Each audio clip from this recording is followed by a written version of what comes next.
మరి ఏ ఫజీలత్, ఏ ప్రాముఖ్యత అయితే ఈ 15వ తారీఖు రాత్రి లభిస్తుందో అదే ప్రాముఖ్యత సోమవారము గురువారం కూడా లభిస్తుంది.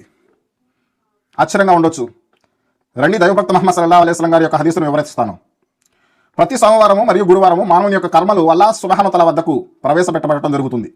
అయితే ప్రవక్త గారు అంటున్నారు, నా కర్మలు ఉపవాసం ఉన్న స్థితిలో ప్రవేశపెట్టబడాలని నేను కోరుకుంటున్నాను, కాబట్టి సోమవారము మరియు గురువారము నేను ఉపవాసం ఉంటున్నాను అని చెబుతూ మరొక హదీసులో దీని యొక్క వివరణ ఇస్తూ ఇలా ఉంది.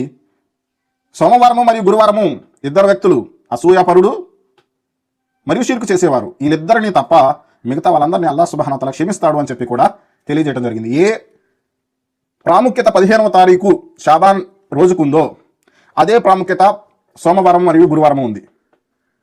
మరి మసీదులో ఎలా చేశారు? 15వ తారీఖు జాగారం చేయాలి, పగల ఉపవాసం ఉండాలి, మన మన్నింపు కోసం అల్లాహ్ సుబ్హానహు వ తఆలా క్షమాభిక్ష వేడుకోవాలి అని. మరి సోమవారము గురువారం ఏమైంది? సోమవారము గురువారం ఎందుకు ఎలా చేయటం లేదు? అసలు ఈ యొక్క హదీసులు ఎందుకు చెప్పటం లేదు?